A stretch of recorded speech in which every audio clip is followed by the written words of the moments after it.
Hello everyone, welcome back to my YouTube channel. दोस्तों, आज हम लोग क्वाड्रेटिक फॉर्म का जो प्रीवियस ईयर का क्वेश्चन पेपर आ रखा है 20, 19 और 20 और 18 का, दोस्तों उसका हम क्वेश्चंस करेंगे बहुत ही इजी वे में। और मुझे उम्मीद है आप बहुत अच्छा कर पाएंगे। देखिए 2022 में भी एक क्वेश्चन आया था, मैं कोशिश करूँगा कि उसे भी करूँ।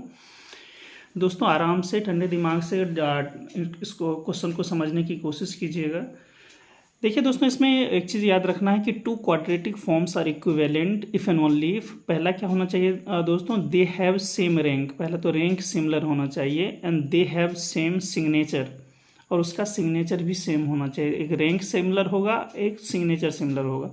दोस्तों मैं डायरेक्ट क्वेश्चन पे स्विच करने की कोशिश कर रहा हूँ। एक मैं शॉर्ट वीडियोज़ बना दूंगा क्वाड्रेटिक फॉर्म के रिजल्ट्स का, तो ये आप लोग देख लेना। दोस्तों हमारा मेन टारगेट क्या रहेगा, जो भी मैट्रिक्स होगा उसके कॉरेस्पॉन्ड हम लोग पहले क्या करेंगे, आइगन वैल्यू फाइंड आउट करेंगे, फिर ये कैनोनिकल फॉर्म बनाएंगे। चाहे 3x3 का रहे या 2x2 का रहे, तो पहले तो ऐसे करना है मुझे क्योंकि यही डिसाइड क्या करेगा, सिग्नेचर। ओके, एक दोस्तों सिग्नेचर का फॉर्मूला होता है S=2p-r। एस क्या है हमारा सिग्नेचर दोस्तों, P है नंबर ऑफ पॉजिटिव इंडेक्स या पॉजिटिव आइगन वैल्यू जो आप बोल सकते हैं, और R क्या है दोस्तों, हमारा इंडेक्स है। सॉरी, R क्या है दोस्तों, रैंक है। ठीक है दोस्तों, तो देखिए इस टाइप से हमारा अगर 2x2 का मैट्रिक्स रहेगा तो इस टाइप से हमारा का सिग्नेचर डिसाइड होगा, जो हम लोग आगे देखेंगे। देखिए दोस्तों, अगर क्वाड्रेटिक फॉर्म जो क्वाड्रेटिक फॉर्म सिमेट्रिक फॉर्म में रहता है, तो दोस्तों इसको कुछ इस तरह से हम लोग लिखेंगे। ठीक है ना, एक्चुअली जो भी रहेगा बाय टू यहाँ पे करने की जरूरत पड़ेगी, तो हम लोग आगे देखते हैं। दोस्तों थोड़ा सा और भी इसको समझ लीजिए, क्योंकि 2018 के क्वेश्चन में सेकेंड ऑर्डर पार्शियल डेरिवेटिव की ज़रूरत पड़ गई थी। तो दोस्तों देखिए, क्वाड्रेटिक फॉर्म जो भी रहेगा उसको QXX लिखेंगे, QXY QXZ, है ना, फिर YX YY YZ ZX ZY ZZ की हमको ज़रूरत होने वाली है। तो दोस्तों बस रफली मैं ऐसे ही आपको समझा देता हूँ क्वाड्रेटिक फॉर्म कैसे लिखा जाता है। इस टाइप का लिखा जाता है, सिमेट्रिक मैट्रिक्स रहता है हमारा क्वाड्रेटिक फॉर्म। ये आपको याद रखना है दोस्तों कि क्वाड्रेटिक फॉर्म हमेशा ही सिमेट्रिक रहता है। ये ए सिमेट्रिक हो या नहीं हो, इससे कोई मतलब नहीं है, इसका होना बहुत ज़रूरी है दोस्तों। ये मैंने आपको बताया ही। देखिए इस बेस पे 1-2 बार नहीं 3 टाइम्स क्वेश्चन आ रखा है कि two quadratic form are equivalent if and only if they have same rank and same signature. देखिए क्वेश्चन, देखिए दोस्तों ये क्वेश्चन आया था CSIR नेट दिसंबर 2018 में क्वेश्चन पूछा था। उसमें भी दोस्तों एक इसका है पार्ट सी का दोस्तों ये क्वेश्चन है। देखिए क्या पूछा था हमको, कहता है कंसीडर द क्वाड्रेटिक फॉर्म। एक ये दिया हुआ है, एक दूसरा क्वाड्रेटिक फॉर्म ये है, तीसरा क्वाड्रेटिक फॉर्म ये है ऑन R स्क्वायर। क्वेश्चन पूछता है कि choose the correct statements from the below. कौन सा करेक्ट है? पहला कहता है Qn and Q2 are equivalent, Qn and Q3 are equivalent, Q3 and Q2 are equivalent, या ऑल आर इक्विवेलेंट। ठीक है दोस्तों, तो आराम से बहुत ही इजी क्वेश्चन है और पार्ट सी में पूछा, तो अच्छी बात है कि हमारे लिए। अब आगे देखते हैं इसको कैसे सॉल्व करेंगे। देखिए हम लोगों ने क्या लर्न करा कि two quadratic form are equivalent if and only if they have the same rank. First and second one, they have the same signature. तो पहले रैंक के थ्रू दोस्तों हम चलते हैं। देखिए ये हमारा पहला क्वाड्रेटिक फॉर्म है XY। तो दोस्तों इसको हम लोग कैसे लिखेंगे दोस्तों, हम ये 2x2 का मैट्रिक्स फॉर्म करेगा, तो ये देखिए हमने ऐसे ब्रेक कर लिया। XY को हम लिख सकते हैं XY half XY plus half XY, है ना, ऐसे कर सकते हैं। इसलिए मैं कर रहा हूँ कि इसको हम मैट्रिक्स फॉर्म में बना सके। देखिए दोस्तों इसका स्केयर, इसका कोफिशिएंट 0 ये है, XY का कोफिशिएंट हाफ, YX का कोफिशिएंट हाफ, ठीक है ना, और Y स्केयर का कोफिशिएंट 0। तो ये हमारा बन गया। तो देख लीजिए सबसे पहले क्वाड्रेटिक फॉर्म क्या होता है दोस्तों, सिमेट्रिक मैट्रिक्स होता है ना। तो पहले तो ये देख लीजिए सिमेट्रिक है, और इसका रैंक दोस्तों क्या हो जाएगा, देखिए -4 हो जाएगा, तो रैंक इसका कितना बन जाएगा, 2। चलिए हमारा पहला क्वाड्रेटिक फॉर्म का रैंक 2 आ गया। सेकेंड दोस्तों देखिए हमारा सेकेंड क्वाड्रेटिक फॉर्म ये दिया हुआ है, तो इसको भी वैसा ही कर लीजिए। 2XY को हम लोग XY प्लस YX या XY लिख सकते हैं। ऐसा मैं इसलिए कर रहा हूँ कि यहाँ पे हमारे लिए हेल्प मिल जाएगा। अदरवाइज आप लोग ऐसे भी कर सकते हैं कि देखिए ये क्या हो जाएगा, ये इसका कोफिशिएंट 1 आ गया, फिर XY का हाफ कर दीजिए यहाँ पे, है ना दोस्तों, ये हाफ कर सकते हैं, तो इसका 2 टाइम्स हाफ हो गया तो 1 रह गया। फिर ये यहाँ पे भी आ जाएगा, है ना, XY और YX वाला तो हाफ रह जाएगा, ये 1। ऐसे कर लें, या फिर इस रूल के थ्रू भी आप लोग जा सकते हैं कि XY प्लस YX 1 टाइम्स कर सकते हैं हम लोग, ठीक है ना। कि सिमिलर पार्ट्स में डिवाइड हो जाए। तो देखिए दोस्तों ये बन गया। ये क्या है दोस्तों, रैंक 1 मैट्रिक्स है ना, रैंक 1 मैट्रिक्स। दोस्तों याद रखिएगा डायगोनलाइजेबिलिटी में क्या होता है कि rank 1 matrix is always diagonalisable, है ना। तो वहाँ पे आप लोगों को बहुत मदद करेगा। दोस्तों ये देखिए इसका रैंक क्या है, ये रोज इस पे है ना, ये एक दूसरे पे डिपेंड है, तो कुछ करने की ज़रूरत नहीं है। देखिए दोस्तों इसका आइगन वैल्यूज क्या मिलेगा, 2,0 है ना। तो कितना नॉन जीरो आइगन वैल्यूज है, 1। तो इसका रैंक दोस्तों क्या हो जाएगा, 1 हो गया। देखिए इसका रैंक 2, इसका रैंक 1। तो पहले ही दिख रहा है कि Q1 जो है, Q1 और Q2 इक्विवेलेंट नहीं है ना। पहला कंडीशंस खत्म। तो पहला जो ऑप्शन हमारा दिया हुआ है कि Q1 Q2 आर इक्विवेलेंट, तो ये गलत हो गया, ठीक है ना दोस्तों। अब Q3 पे चलते हैं। देखिए दोस्तों Q3 हमारा ये दिया हुआ था, तो 3 को हम लिख सकते हैं 3/2 3/2 करके। तो ये मैंने ऐसा ब्रेक कर दिया है दोस्तों। तो देखिए ये क्या हो जाएगा 1, ये दोस्तों 3/2, ये फिर क्या हो जाएगा 3/2, और वाई स्क्वायर का कोफिशिएंट क्या है दोस्तों 2। तो ये आ गया हमारा 2। देखिए इसका डिटर्मिनेंट निकाल दीजिए। तो 2 1 जा 2, -3 जा 9/4। तो देखिए मैंने क्या -1/4 दैट इज नॉन जीरो। तो जो ही 2 क्रॉस 2 मैट्रिक्स का डिटर्मिनेंट नॉन जीरो हो गया, तो दोस्तों इसका रैंक क्या हो जाएगा, ऑर्डर ऑफ द मैट्रिक्स। तो आपको क्या मिला दोस्तों कि Q1 का रैंक 1, Q2 का रैंक 2 और Q3 का भी रैंक 3 मिला। तो दो बातें तो हमको अच्छे से समझ में आ गई कि Q1 इक्विवेलेंट नहीं है Q2 के, और Q3 इक्विवेलेंट नहीं है Q1 के, है ना दोस्तों। ये वाला चीज़ अब इस केस में देख लीजिए। तो यहाँ से हमको ये पता लग गया कि Q3 Q2 इक्विवेलेंट नहीं है ना। सॉरी दोस्त, Q3 Q2 तो हमको चेक करना है, Q1 Q2 इक्विवेलेंट नहीं है और Q1 Q3 इक्विवेलेंट नहीं है, ठीक है ना। हाँ दोस्तों अब आगे हम लोग चेक करते हैं। देखिए यहाँ पे Q1 का रैंक कितना है दोस्तों, ये शायद मैंने गलती से लिख दिया, Q1 का 1 था, ये गलत लिखा गया मेरे से। देखिए दोस्तों यहाँ पे क्या है, Q1 का रैंक 2 है, Q2 का रैंक 1 आया है, और दोस्तों ये देखिए Q3 का रैंक 2 आया है। तो यहाँ से दिख रहा है कि Q1 Q2 के इक्विवेलेंट नहीं हो सकता, Q2 Q3 के इक्विवेलेंट नहीं हो सकता, लेकिन Q1 और Q3 इक्विवेलेंट हो सकता है बाय रैंक। थोड़ा इस चीज़ को कंफर्म करने के लिए हम लोग एक चीज़ का और सहारा लेते हैं, सिग्नेचर का। तो दोस्तों हम आगे चलते हैं। तो यही यहाँ पे देखिए मैंने इस चीज़ को समझाया कि 1 और 2 का रैंक 2 और 1 है डिफरेंट है। तो पहले ये बोल दिया कि इक्विवेलेंट तो हो ही नहीं सकता। और Q3 Q2 का रैंक दोनों का सिमिलर है, तो ये हो सकता है, लेकिन दोस्तों मुझे सिग्नेचर को भी चेक करने की ज़रूरत है। तो देखिए दोस्तों ये तो पता चल गया कि है ना, फर्स्ट रोंग है, थर्ड भी रोंग है, फोर्थ ऑल बोल रहा है ये भी रोंग है ना। अब एक बार चेक कर लेते हैं कि क्या सारा ही रोंग है।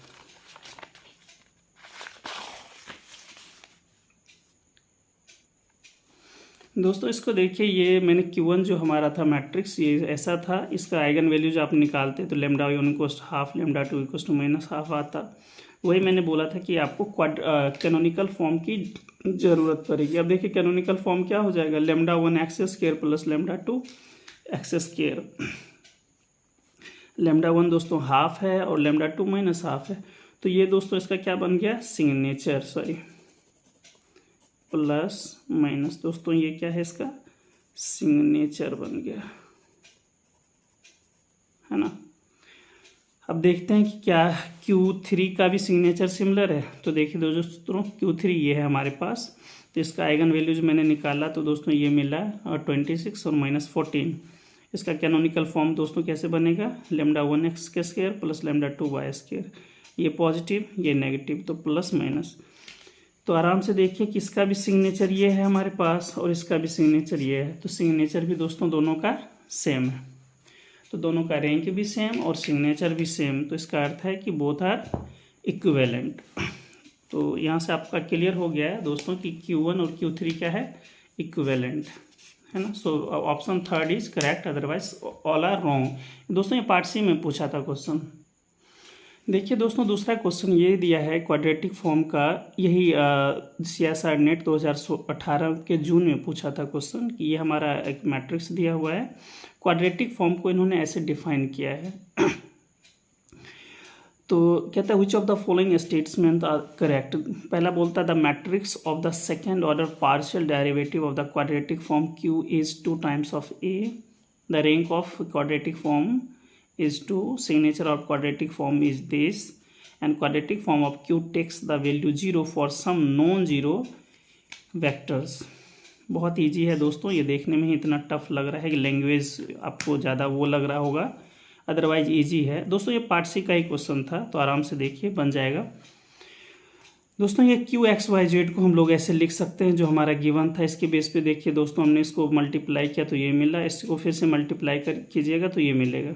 इसको दोस्तों मैट्रिक्स फॉर्म में लाने के लिए मैंने एक्स का सहारा लिया, एक्स स्क्वायर। दोस्तों इसको ऐसे लिख सकते हैं x y plus x y, जिसको वाई एक्स भी लिख सकते हैं। इसको हम minus y z minus z y में ब्रेक कर सकते हैं, प्लस जेड स्क्वायर।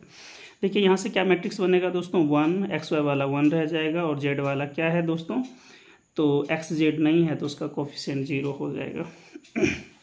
आपको पता है ये सिमेट्रिक होता है क्वाड्रेटिक फॉर्म, तो ये यहाँ पे भी रहेगा।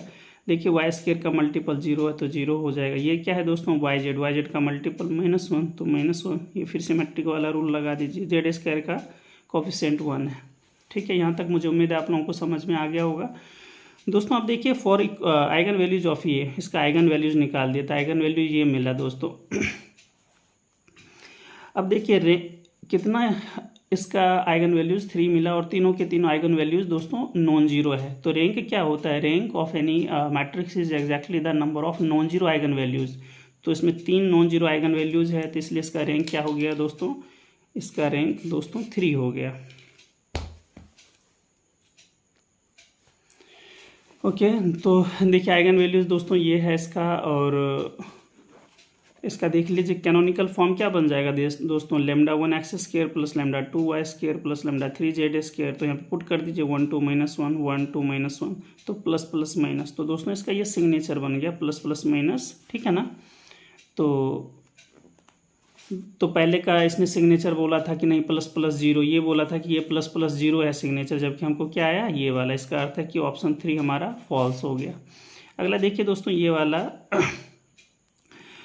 ये अगला जो मैट्रिक्स है x square plus 2 x Z minus इस टाइप का। तो ये बोला कि क्या ऑप्शन जो लास्ट वाला था कि क्या ये नॉन जीरो एंट्रीज के लिए क्वाड्रेटिक फॉर्म 0 देता है। तो आप रख के चेक कर लीजिए, 0 to 0 इसमें डालेंगे, एक्स की जगह 0, वाई की जगह 2, जेड की जगह 0, मतलब कोई नॉन जीरो हमने एंट्री लिया है क्वाड्रेटिक फॉर्म में और चेक करना चाह रहे हैं इज इट 0 और नो।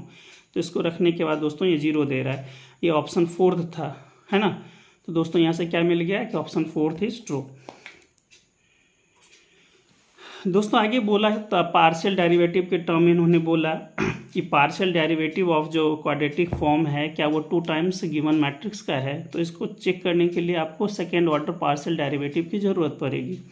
तो देखिए ये हमारा क्वाड्रेटिक फॉर्म था, क्यू एक्स निकाल दिए, क्यू डबल एक्स निकाल दिए। तो दोस्तों यहाँ से क्यू एक्स हमारा 2x 2y निकल गया। देखिए यहाँ से 2x 2y, ये वाला तो 0, इसमें x है नहीं, क्यू एक्स एक्स दोस्तों 2 आ जाएगा। सिमिलरली y का निकाल दीजिए, एक्स वाई निकाल दीजिए, ठीक है ना। तो ये मैंने सारा निकाल दिया है, आगे मैं आपको दिखाता हूँ। दोस्तों ये देखिए मैंने ऐसा बनाया है, ये second order partial derivative quadratic form का इस तरह से दोस्तों बन के आया है। सारा एंट्रीज मैंने रख दिया इस पर। तो यहाँ से देखिए कि ये जो हमारा क्वाड्रेटिक फॉर्म है और मैट्रिक्स हमारा ये गिवन था 1 2 0 0 0 -2 और 0 0 1, इसका 2 टाइम्स कर दीजिए। तो दोस्तों ये बन रहा है। तो क्या ये इसका 2 टाइम्स है, क्या Q 2 times of this matrix नहीं ना है। इसमें देख रहे 4 है, इसमें 2 है, तो कभी भी इक्विवेलेंट नहीं हो सकता। सो ये ऑप्शन इज ऑल्सो ट्रू। तो इससे आपको क्या पता लगा दोस्तों, तो दोस्तों यहाँ से देख लीजिए जो बोलता है matrix of second order partial derivative of quadratic form Q is 2a, तो नहीं मिला हमको, है ना, तो गलत हो गया। Rank of quadratic form Q is 2, गलत है क्योंकि हमको 3 आया था। Signature of quadratic form plus plus 0 बोला जबकि हमको आया प्लस प्लस माइनस, तो ये भी गलत है। तो और ये हमने देखा कि कोई नॉन जीरो हमने एंट्रीज रखा क्वाड्रेटिक फॉर्म, तो उसका वैल्यू कितना आया दोस्तों 0, तो ये ऑप्शन सही है। ओके, देखिए दोस्तों ये क्वेश्चन नंबर 3 में करवा रहा हूँ। ये CSIR नेट दिसंबर 2011 में आया था। ये जॉर्डन कैनोनिकल फॉर्म से रिलेटेड क्वेश्चन है। क्वेश्चन बोला था कि मैट्रिक्स ये दिया हुआ है, तो पूछा था कि the Jordan canonical form of A is what. दोस्तों उसमें 4 ऑप्शन था जिसमें ये एक ऑप्शन दिया हुआ था। मैं इसको आपको समझा रहा हूँ। सबसे पहले देखिए इसको कैरेक्टरिस्टिक पॉलिनोमियल हमने निकाल लिया। तो कैरेक्टरिस्टिक पॉलिनोमियल निकाला तो lambda square minus 4 into lambda square minus 0। तो यहाँ से दोस्तों हमारा लेमडा 1 2 माइनस 2 1 और माइनस 3 आया, ठीक है ना।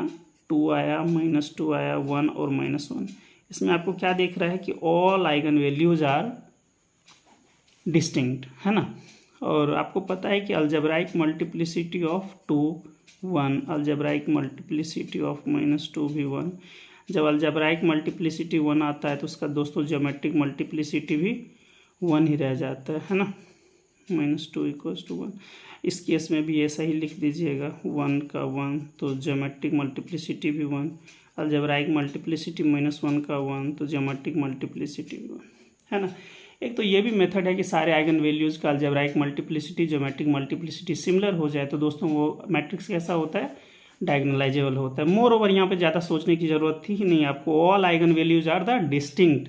जो ही ऑल आइगन वैल्यूज दोस्तों डिस्टिंक्ट होगा तो क्या हो जाएगा, ये डायगोनलाइजेबल हो जाएगा। ओके दोस्तों, अब यहाँ पे काफ़ी ज़्यादा इम्पॉर्टेंट रिजल्ट हम लोग यूज़ कर रहे हैं, तो इसको आप लोग देख लीजिए। कहता था Jordan canonical form of the matrix,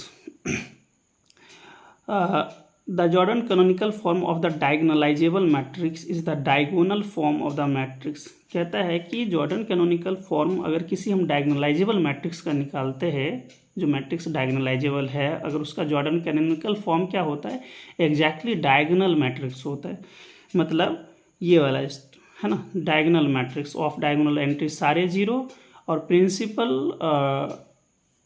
diagonal पे क्या रखेंगे दोस्तों हम लोग, आइगन वैल्यूज़ को। तो दोस्तों ये प्रिंसिपल पे ये रखा रहेगा। दोस्तों एक बात और समझ लीजिए कि इसमें हो सकता है कि इसकी जो एंट्रीज है ना वो डिफरेंट मतलब प्लेस पे अलग अलग हो, तो इससे घबराने की ज़रूरत नहीं है ना, कि इसको यहाँ पे कर दे, इसको यहाँ पे कर दे। तो एक बार क्वेश्चन आ रखा था इसलिए मैंने आपको बता दिया ये वाला चीज़। ओके दोस्तों, तो ये हो गया आपका। देखिए दोस्तों, ये मैंने एक क्वेश्चन एक पूछा था नेट में कि ये देखिए इसमें पूछा था कि इसमें 2 मैट्रिक्स दे रखा था, 3 मैट्रिक्स ये और ये। इसमें पूछा था कि कौन सिमिलर मैट्रिक्स है। तो यहाँ पे एक चीज़ मैंने यूज़ किया है, चलिए जॉर्डन कैनोनिकल फॉर्म का यूज़ है। 2 matrices are similar if and only if they have the same Jordan canonical form over any algebraic closed field। क्या बोला दोस्तों कि 2 matrices are similar if and only if they have same JCF form over any algebraic closed field, चाहे जो भी field दिया रहेगा। तो इस पर ज़्यादा फोकस मत कीजिए। देख लीजिए यहाँ पे दोस्तों, देखिए ये मैट्रिक्स दिया हुआ है, ये और ये 3 मैट्रिक्स दिया हुआ, तो इस तो आपको दिख ही रहा है ना। इसका सब मैट्रिक्स 1 ऑर्डर का एक मिला जो नॉन जीरो है, तो इसका रैंक दोस्तों कितना हो जाएगा, 1। इसमें देख लीजिए, इसमें 2 नॉन जीरो LI रोज है ना, एग्जैक्टली 2 नॉन जीरो LI रो है, तो इसका रैंक दोस्तों कितना हो जाएगा, 2 हो जाएगा। इसमें देखिए कि ये इस पर डिपेंड है ना, तो ये रैंक 1 का मैट्रिक्स बन गया, तो दोस्तों इसका रैंक 1 है। तो आपको डायरेक्ट दिख रहा है कि ए जो है बी के इक्विवेलेंट नहीं हो सकता, सिमिलर नहीं हो सकता दोस्तों, है ना। बी सी के सिमिलर नहीं हो सकता, बी सी के सिमिलर नहीं हो सकता, तो क्या हो सकता है कि ए और सी सिमिलर होगा। तो बहुत इजी चीज़ था, इसमें ज़्यादा कुछ करना नहीं था, लेकिन बहुत इजी क्वेश्चन में कभी कभी दोस्त लोग फंस जाते हैं, तो थोड़ा पेपर का जो एक टेंशन होता है वो उसकी वजह से। दोस्तों आगे ये देखिए कि टोटल नंबर ऑफ ब्लॉक्स यानी जॉर्डन ब्लॉक्स क्या होता है, कोरस्पॉन्डिंग टू लैम्डा आई। ये एग्जैक्टली जॉर्डन ज्योमेट्रिक मल्टीप्लिसिटी हो जाता है ना उस लैम्डा के कोरस्पॉन्ड जॉर्डन ब्लॉक।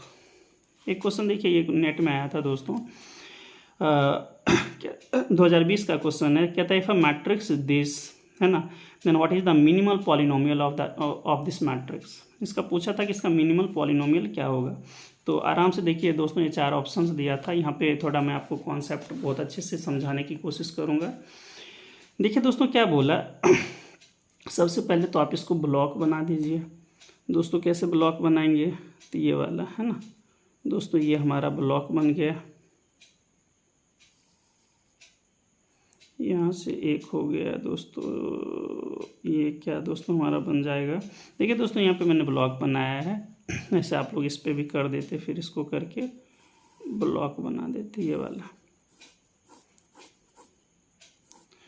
ओके, तो दोस्तों ये देखिए मैंने ब्लॉक बनाया है। तो ब्लॉक में क्या होता है, ब्लॉक का रिजल्ट क्या है कि दोस्तों कैरेक्टरिस्टिक पॉलिनोमियल क्या होता है कि अलग अलग जो ब्लॉक का कैरेक्टरिस्टिक पॉलिनोमियल होगा उसका प्रोडक्ट हो जाता है। तो देखिए इसका दोस्तों क्या होगा, λ-3 का होल स्क्वायर, इसमें क्या λ-1 इंटू λ-2, ये λ-5। तो वही देखिए कि पहला ब्लॉक का कैरेक्टरिस्टिक पॉलिनोमियल ये मैंने लिखा है, दूसरा का ये λ-1 इंटू λ-2 ये वाला रह गया, इसका दोस्तों λ-5 है। ठीक है ना, तो तीनों का कैरेक्टरिस्टिक पॉलिनोमियल आ गया। ओके अब देखिए दोस्तों मिनिमल पॉलिनोमियल निकालने के लिए क्या करना होता है, एलसीएम लेना होता है सारे ब्लॉक के कैरेक्टरिस्टिक पॉलिनोमियल का। तो सबका मिनिमल पॉलिनोमियल कैसे निकलेगा, एलसीएम लीजिएगा। तो चूंकि दोस्तों इसमें सारा ना डिफरेंट है तो एलसीएम लेंगे तो सारा का सारा आ जाएगा, इसलिए दोस्तों ये ऑप्शन सी सही था। तो ईजी है, ज़्यादा टफ नहीं है। दोस्तों देखिए एक ऐसा ही क्वेश्चन नेट में पूछ रखा था कि ये ऐसा मैट्रिक्स दिया हुआ है, तो इसमें पूछा था कि बताइए आपके इसका कि कैरेक्टरिस्टिक पॉलिनोमियल और मिनिमल पॉलिनोमियल क्या होगा। तो दिख रहा है कि आपको जॉर्डन ब्लॉक्स बनाना था, इसमें λ-2 का होल स्क्वायर है ना, इसका आप सॉल्व करते तो दोस्तों इसमें मैंने सॉल्व करा है तो λ-7 इंटू λ-2 आया है। ठीक है ना, तो क्या करेंगे, कैरेक्टरिस्टिक पॉलिनोमियल बनाने के लिए दोस्तों क्या करना पड़ेगा, इस दोनों का प्रोडक्ट कर देंगे है ना। तो प्रोडक्ट करने के बाद जो आया वो कैरेक्टरिस्टिक पॉलिनोमियल बन गया। और मिनिमल पॉलिनोमियल के लिए क्या करेंगे दोस्तों, इसका एलसीएम ले लेंगे। तो देखिए इस दोनों में तो सेम है ना, ये फैक्टर इस दोनों में सेम है, बस मल्टीप्लिसिटी चेंज है। तो एलसीएम क्या बनेगा दोस्तों, इसका मैक्सिमम पावर वाला और ये, तो λ-2 का होल स्क्वायर इंटू λ-7। तो दोस्तों कैरेक्टरिस्टिक पॉलिनोमियल तो ये बना, लेकिन हमारा मिनिमल पॉलिनोमियल ये बना। तो ये भी नेट का ही क्वेश्चन था। एक चीज़ याद रखिएगा कि कैरेक्टरिस्टिक पॉलिनोमियल क्या होता है, प्रोडक्ट ऑफ डिफरेंट जो एमआईज बनेगा या डिफरेंट ब्लॉक का जो कैरेक्टरिस्टिक पॉलिनोमियल वो होता है। और minimal polynomial LCM of different block के कैरेक्टरिस्टिक पॉलिनोमियल का होता है। दोस्तों एक क्वेश्चन आया था कि ये देखिए ऐसा क्वेश्चन दिया हुआ था, देन पूछा था, ये सेट का क्वेश्चन है, then number of possible Jordan canonical form is what. दोस्तों जब भी आपका कैरेक्टरिस्टिक पॉलिनोमियल दिया हो और आपको पूछे कि number of Jordan canonical form कितना बनेगा, तो आपको इसका यूज करना है पार्टीशन ऑफ दिस पावर का। तो देखिए partition of 3 into partition of 2। दोस्तों 3 का पार्टीशन कितना बनेगा, ये देख लीजिए 3 बन जाएगा, और 2 का पार्टीशन 1 + 1। तो इधर 3 पार्टीशन, इधर 2 पार्टीशन, तो कितना बन जाएगा, 3 into 2 become 6। So there are exactly 6 possible Jordan canonical form. एक और देख लीजिए दोस्तों, ये भी क्वेश्चन आ रखा है, कहता है ये हमारा ऑपरेटर है T(v)(2)v और कैरेक्टरिस्टिक पॉलिनोमियल दिया हुआ और मिनिमल पॉलिनोमियल भी दिया हुआ है। तो पूछा कि बताइए कि number of Jordan canonical form possible कितना बन सकता है। आराम से देखिए दोस्तों, इसका ऑर्डर कितना है, डिग्री दिया है 5, इसका डिग्री 2। तो आपको याद रखना है जब भी मिनिमल पॉलिनोमियल दोस्तों दिया रहता है और वो जितने ऑर्डर का उसका एक पर्टिकुलर रूट रहता है, तो उतना ये जो है ना, ये मिनिमल ब्लॉक तो इतना रहेगा ही रहेगा। ये दोस्तों इसके पास क्या चॉइस है, एक तो है कि 2 + 2 + 1 भी बन सकता है, और एक 2 + 1 + 1 + 1 5 बनाने के लिए इतना ऑर्डर का। तो दोस्तों ये तो एग्जैक्टली हमारे पास 2 चॉइस है। बोलिएगा कि सर कैसा कैसा दिखेगा इसका फॉर्मेट, तो वो भी आप लोग देख लीजिए। दोस्तों ये जैसे 5x5 का मैट्रिक्स है, देखिए 2 ब्लॉक का इसका, तो एक दोस्तों यहाँ पे 2 ब्लॉक का दिखेगा है ना, 2x2 का आ जाएगा, फिर यहाँ पे 2x2 का, और एक दोस्तों यहाँ पे 1x1 का बन जाएगा है ना। तो ये वाला एक केस होगा, एक दोस्तों ये वाला केस हो जाएगा। इस वाले केस में क्या कीजिएगा कि यहाँ पे 2x2 का बन जाएगा, और 1 ब्लॉक का एक है ना, ये बन जाएगा 1 ब्लॉक का। तो इस टाइप से हमारा एग्जैक्टली 2 जॉर्डन कैनोनिकल फॉर्म बनेगा। दोस्तों ये देखिए क्वेश्चंस पूछा था सीएसआर नेट दिसंबर 2020 में, 2020 का है कि let gamma be the positively oriented circle in the complex plane given by this. देखिए ये क्या, z बिलोंग्स टू c और ये हमारा z-1 = हाफ।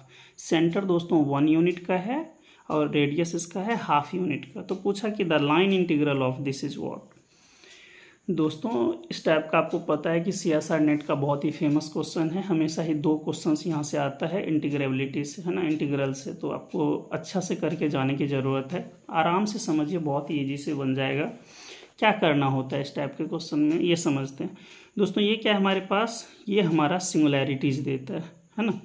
तो ये देखिए पहले सिंगुलैरिटी कितना है हमारे पास, इसको सॉल्व करेंगे तो z इक्वल टू 1 - 1 बनेगा। और आप पहले क्लोज्ड कर्व बना लीजिए सेंटर 1 का और रेडियस हाफ का। तो देखिए दोस्तों सेंटर 1 है और रेडियस हाफ है ना, तो रेडियस हाफ दोस्तों ये है, और इधर कीजिएगा तो 1 + हाफ बिकम्स 3/2 है ना। ओके, ये तो हमारा हो गया सी क्लोज्ड कंटूर। और हमारे पास सिंगुलैरिटी क्या है दोस्तों, सिंगुलैरिटी है 1 - 1। तो देखिए एक -1 है सिंगुलैरिटी, एक 1 है सिंगुलैरिटी, तो हमारे पास 2 सिंगुलैरिटी है। लेकिन -1 सिंगुलैरिटी क्या है, हमारे क्लोज्ड कर्व से बाहर है, तो इस पर तो हमको चेक ही नहीं करना है इंटीग्रेबिलिटी है ना, तो उस पर सिर्फ चेक करना है जो सिंगुलैरिटी हमारे क्लोज्ड कर्व के अंदर रहे या फिर हमारे बाउंड्री पे रहे। तो दोस्तों हमारे पास सिर्फ एक पॉइंट है 1, तो इस पर चेक करने जाएंगे, ज़्यादा कुछ सोचना नहीं है दोस्तों। यहाँ पे एक चाहिएगा तो रेजिड्यू थ्योरम का हम लोग डायरेक्ट यूज कर लेंगे कि 2π1 इंटू रेजिड्यू ऑफ द पोल। अच्छा दोस्तों ये क्या है हमारे पास, एक्चुअली हमारे पास 2 पोल है 1 और -1, लेकिन -1 तो बाहर है तो इस पर चेक करने की ज़रूरत नहीं है। तो कहाँ पे चेक करेंगे दोस्तों, 1 पे चेक करेंगे। तो देख लीजिए यहाँ पे तो रेजिड्यू सिर्फ एक पे ही मिलेगा। रेजिड्यू सिंपल पोल का हम लोग दोस्तों कैसे निकालते हैं, z-1 जो भी हमारा पॉइंट रहेगा सिंगुलैरिटी का इंटू f(z). तो ये हमारा पॉइंट देखिए z-1 फंक्शन है z(e⁻1/z) और ये हमारा फंक्शन, ये दोनों कैंसिल आउट, बच गया ये। अब z = 1 पुट कर दीजिए तो 1e⁻1/1 और ये 1 + 1 बिकम्स 2। तो दोस्तों ये e/2 बना, ये दोस्तों क्या बना है, रेजिड्यू।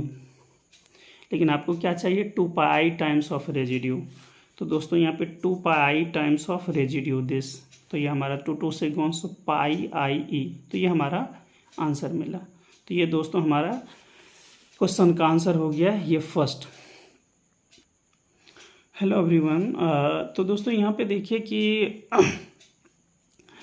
इसमें देखिए एक क्वेश्चन दिया हुआ था कि CSIR नेट 2020 का है, पार्ट सी में क्वेश्चन पूछा कि let f be a holomorphic function on the open unit disc, ये वाला है। सपोज दैट ये ऐसा दिया हुआ है ऑन डी और एक पॉइंट पे इसका वैल्यू i है, आयोटा। कहता है which of the following are the possible values of f1/2। कहता है इसका वैल्यू क्या होगा।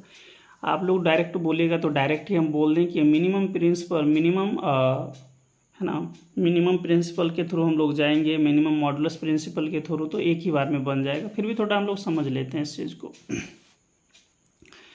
देखिए ये क्या है, मिनिमम मॉडुलस प्रिंसिपल क्या बोलता है कि फंक्शन नॉन जीरो हो और एनालिटिक हो, है ना। कहाँ पे दोस्तों, डी के ऊपर एनालिटिक हो और बाउंडेड हो। और दूसरा क्या, function should be continuous on the boundary of domain. अगर ऐसा होता है तो minimum of this modulus attains at the boundary of D, ये हमारा मिनिमम मॉडुलस प्रिंसिपल बोलता है, ठीक है। लेकिन दोस्तों इनसाइड जो हमारा सी होगा उसके ऊपर कभी भी नहीं।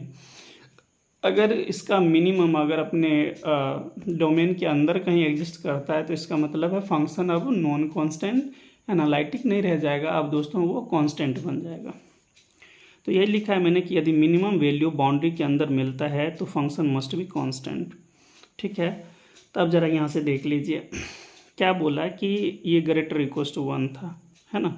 फंक्शन का मैक्सिमम वैल्यू कितना है 1, और वो कहाँ मिलता है वो भी थोड़ा चेक कर लीजिए। देखिए डोमेन ये हमारा दिया हुआ था, ये भी दिया हुआ कि f(0) इक्वल टू दिस। अब इसका मॉडुलस ले लीजिए, इसका मॉडुलस लेंगे तो 1 मिला, ठीक है ना। और ये क्या है दोस्तों, यहाँ पे इसने बोला है कि फंक्शन ग्रेटर इक्वल टू 1, मतलब ये जो चीज़ दिया हुआ है ये इसका मिनिमम वैल्यू है। और ये देखिए साइड में ग्रेटर इक्वल टू 1 है, तो फंक्शन का मिनिमम वैल्यू यहाँ एग्जिस्ट करता है और भी वैल्यू आगे एग्जिस्ट कर सकता है, but minimum exist on the ये वाला, है ना, बाउंड्री पे बोल रहा है ये है। तो ये दोनों हमारा क्या, ये दोस्तों क्या मिल गया, मिनिमम वैल्यू मिल गया। और फंक्शन ये वाला बोला है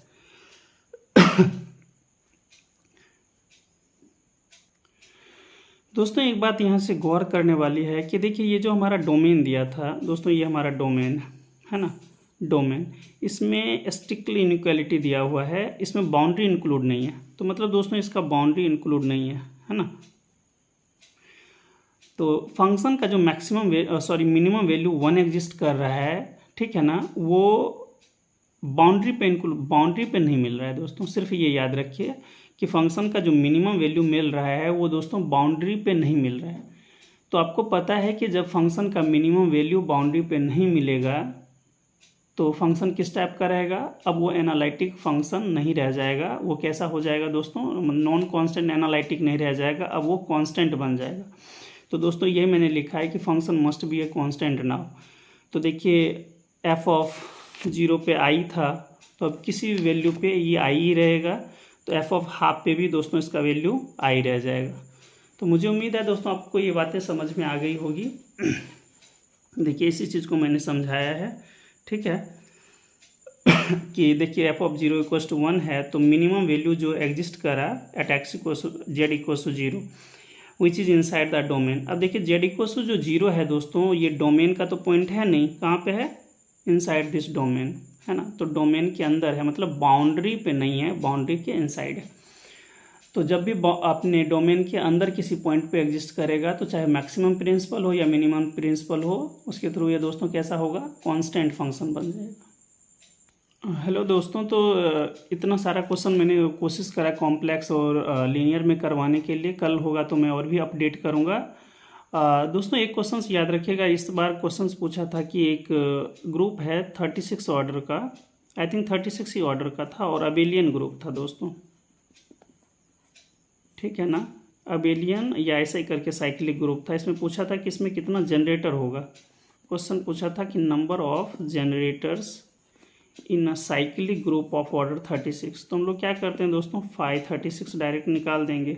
तो देखिए 5 2 स्क्वायर इंटू 3 स्क्वायर, इन दोनों का जीसीडी 1 होता है, तो ये कैसा लिखा जाएगा दोस्तों, ऐसा लिखा जाएगा, है ना। और ये कैसा बन जाएगा, 2 पे पावर 2 माइनस 1 इंटू 3 पे पावर 2 माइनस 3 पे पावर 1। तो ये देखिए 2 और ये 6, तो कितना बन गया दोस्तों, 12। तो इसका नंबर ऑफ जनरेटर कितना था, 12 था। देखिए दोस्तों ये इस टाइप का बहुत सारा क्वेश्चन आ रखा है, ये नेट का ही प्रीवियस ईयर का था। एक क्वेश्चन पूछता है कि बताइए 2 पे पावर 100 इसका यूनिट डिजिट क्या होगा, ये क्वेश्चन भी आ रखा है दोस्तों। तो देखिए इसमें इम्पॉर्टेंट वाला थोड़ा सोचने वाली, 2 पे पावर 1 2 पे पावर 2 दोस्तों 4 होता है, 2 पे पावर 3 8 होता है, 2 पे पावर 4 दोस्तों 16 होता है, लास्ट में 6 है। तो देखिए 2 पे पावर 4 ऐसा कर दें तो ये हमारे काम का चीज़ है बहुत ही ज़्यादा।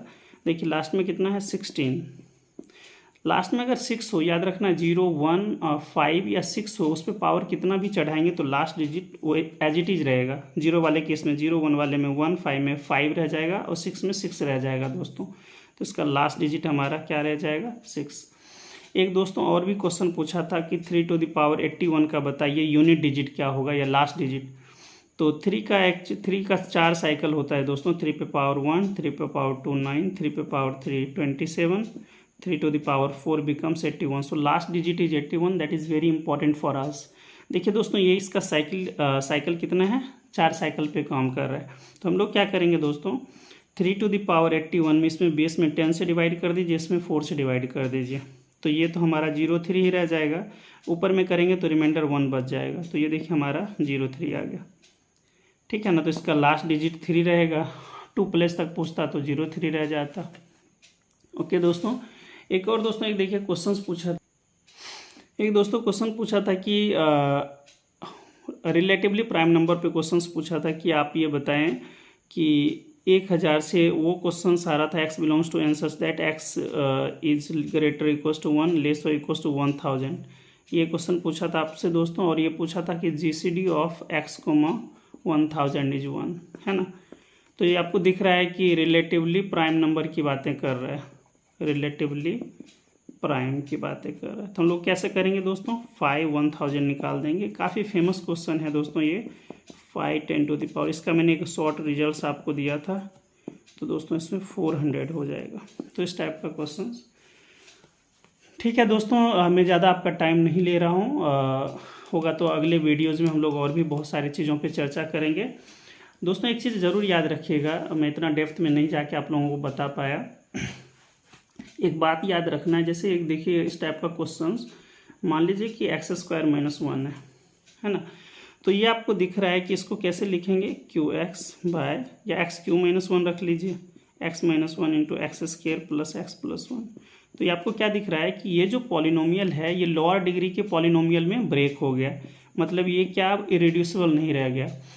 दोस्तों एक बात हमेशा अच्छे से समझ लीजिए कि अगर कोई भी हमारा आइडियल अगर इरेड्यूसिबल नहीं होता है तो जो इसके कोरस्पॉन्ड जो हमारा क्या बनेगा दोस्तों, ये देखिए अगर चाइनीज रिमाइंडर थ्योरम CRT आप लोग यूज करते दोस्तों, क्या बन जाता, ये Q बन जाता और इससे क्या बन जाता, QI।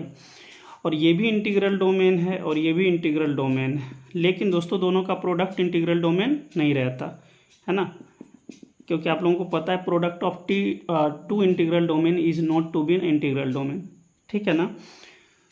तो मैं क्या बोलना चाह रहा हूँ कि दोस्तों ये जो है इरेड्यूसिबल पॉलिनोमियल अगर इरेड्यूसिबल नहीं है तो जो ये हमारा बन के आएगा ये ना ही ID होगा दोस्तों, ना इंटीग्रल डोमेन होगा और ना ही ये फील्ड होगा दोस्तों, कुछ भी नहीं होगा। इसको ज़रूर आप याद रखिएगा, ठीक है ना। और एक चीज़ और मैं आपको समझा देता हूँ कि देखिए दोस्तों इस बात को समझ लीजिए कि एवरी फील्ड क्या होता है, यूक्लिडियन डोमेन, और एवरी यूक्लिडियन डोमेन क्या होता है, PID। Every PID is UFD, यानी every UFD is integral domain. अभी मैंने बताया कि अगर कोई आइडियल है दोस्तों ये इरेड्यूसिबल नहीं है, ठीक है ना, इरेड्यूसिबल नहीं है, तो इसका मतलब है वो इंटीग्रल डोमेन भी नहीं होगा और फील्ड भी नहीं होगा। ये बातें आपको समझ में आ गई। अब जरा इसको समझते हैं। देखिए आपको पता है कि if P implies Q then क्या होता है दोस्तों, negation of Q implies negation of P। तो इधर से तो इम्प्लाइज हो रहा है, लेकिन निगेशन ऑफ Q करेंगे तो इस साइड से निगेशन ऑफ P इम्प्लाइज होगा, मतलब ये इसको ना होल्ड करेगा, ये इसको भी नहीं होल्ड करेगा, इसको भी नहीं होल्ड करेगा, इसको भी नहीं होल्ड करेगा। मतलब कि every integral domain is not UFD, every UFD is not PID, every है ना, निगेशन की बातें करने लग जाएगा कि निगेशन ऑफ जो ही इंटीग्रल डोमेन होगा तो क्या बोलेगा, निगेशन ऑफ U रह जाएगा, निगेशन ऑफ P रह जाएगा, निगेशन ऑफ E रह जाएगा एंड निगेशन ऑफ F रह जाएगा। समझ में आया दोस्तों कि जब कोई इंटीग्रल, यही मैं बोल रहा था कि अगर कोई आइडियल इरेड्यूसिबल है ना, कोई पॉलिनोमियल लोअर डिग्री के पॉलिनोमियल में ब्रेक हो गया तो इरेड्यूसिबिलिटी खत्म हो गया। इरेड्यूसिबिलिटी खत्म हो गया तो दोस्तों ना इंटीग्रल डोमेन रह जाएगा ना ही फील्ड बनेगा। अब यही मैं कह रहा हूँ कि जो ही ये इंटीग्रल डोमेन नहीं हुआ तो इस साइड से आप आके देखिए तो ना इंटीग्रल डोमेन हुआ, ना ही UFD होगा, ना ही PID होगा, ना ही ED होगा, ना ही फील्ड होगा। देखिए कितना कमाल का चीज़ है। कई बार सारा ये क्वेश्चंस पूछता है कि अगर इरेड्यूसिबल नहीं है तो आप बताएं PID है, UFD है, ED है, फील्ड है। तो ये बातें आपको कई जगह पे इस तरीके से पूछा जाएगा दोस्तों, तो इस थोड़ा अच्छे से इसके बारे में अवेयर हो जाइए। और एक बात और दोस्तों, एक बात याद रखिएगा कि देखिए अगर F फील्ड है तो आपको पता है कि F फील्ड है तो ये जो polynomial ring over the field है ये हमारा फील्ड नहीं रह जाएगा, है ना दोस्तों। अब ये फील्ड नहीं रह जाएगा, लेकिन इस फील्ड को छोड़ने के बाद जितना सारा प्रॉपर्टी है ये सब होगा, सिर्फ फील्ड नहीं होगा, नहीं तो सब कुछ होगा। देखिए FOI है दोस्तों, फील्ड तो नहीं होगा लेकिन ये सब कुछ पास होगा इसके कोरस्पॉन्ड। ये बहुत कमाल का चीज़ है। कई बार पूछा है कि अगर F फील्ड है तो आप बताएं ये क्या होगा, FX क्या होगा, तो सिर्फ फील्ड छोड़ के दोस्तों ये सारा चीज़ होगा। इस चीज़ को याद रखेंगे। ओके दोस्तों, आज का क्लास ओवर करते हैं। काफ़ी ज़्यादा नाइट हो रखा है, 1 बजे के अराउंड का टाइम हो रखा है। तो दोस्तों आप लोग अच्छे से मेहनत कीजिए और बहुत अच्छा कीजिए, और आराम से जितना भी आप लोगों ने पढ़ रखा है उस कॉन्सेप्ट को अच्छे से एक बार रिवाइज कर लीजिए। मेरी कोशिश थी कि आज मैं 22 वाला करवाता, लेकिन नहीं करवा पाया किसी कारणवश। थोड़ा सा दोस्तों थोड़ी तबीयत ठीक नहीं थी। ओके दोस्तों, अच्छे से आप लोग तैयारी करिए और पेपर के लिए ऑल द वेरी बेस्ट। काफ़ी अच्छा करें। ठीक है दोस्तों, तो रखते हैं। गुड नाइट, टेक केयर, सब्बा खैर।